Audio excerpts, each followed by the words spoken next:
Sigaw ng Pugadlawin ay isang makasaysayang pangyayari na naganap noong Agosto 23, 1876 sa Pugadlawin, Caloocan, na bahagi na ngayon ng Quezon City.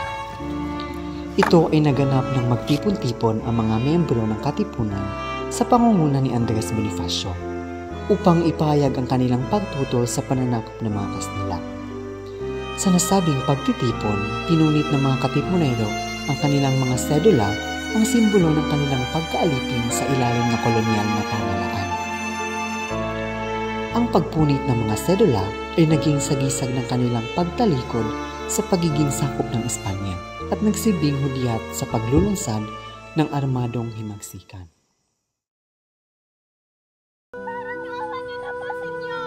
Wala na po kaming mapagkuhaan ng gamot at pagkain.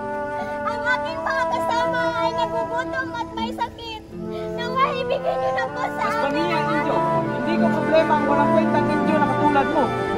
Senyor, kami po ay nagtatrabaho ng maayos. Kung makatarungan, sobra na ang pang-aapi. Hindi ito pwedeng gawin sa kapwa ko Pilipino.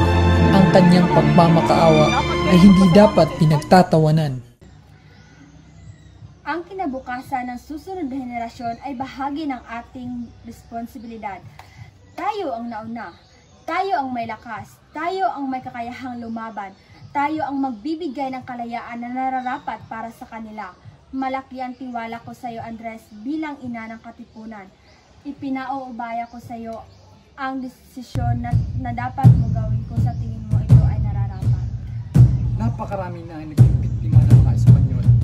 Mas marami pa ang mamamatay kapag hindi natin sila pipigilan sa kanilang pang-aapi. Sa labanang ito, susuot natin ang ating buhay sa panganib. Ilang araw mula ngayon, sa gabi ng 29, sisimulan natin ang revolusyon.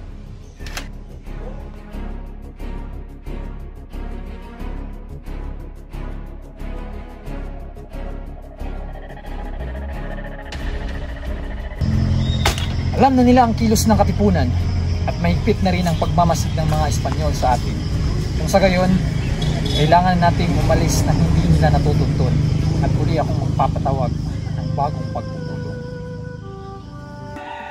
Gregoria! Gregoria! Gregoria! Gregoria! Kailangan natin umalis kaya pinaghahanap na tayo ng mga Guardia Civil. Ano? Oo, pinaghahanap na tayo ng mga Guardia Civil upang aresten. Kailangan na natin umalis. Bilisan mo, Gregoria! Bilisan mo!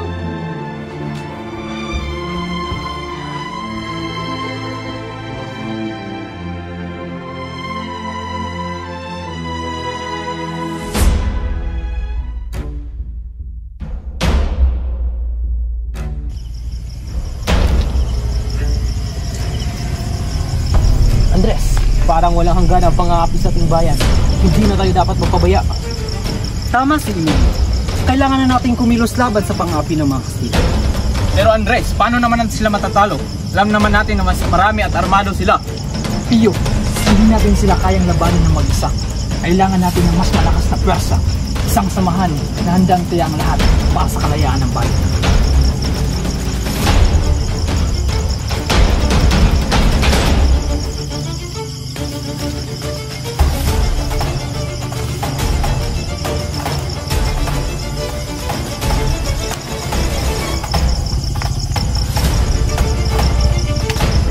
Ito ang simula ng ating pag-aalsa, ang kataas-taasang kagalang-galang katipunan ng anak ng mga bayan. Para sa bayan! Tama. Ngayon na ang oras, kapatid. Kung hindi tayo kikilos ngayon, kailan pa? Oo. Kapatid, itong watawat ay sagisag ng ating pagkakaisa. Sa likod ng bawat kulay, buhay, at bituin ay ang pangako natin sa isa't isa. Ay ang paglalan mula sa pangkalak ng pangako. Mga kapatid, tayo'y magtutulungan at magbubuklod. Ang mga araw na ito ay ang pagbubukas ng bagong kabanata sa ating kasaysayan. Kaya't magsanib pwersa tayo, isang sambayanan, isang layunin.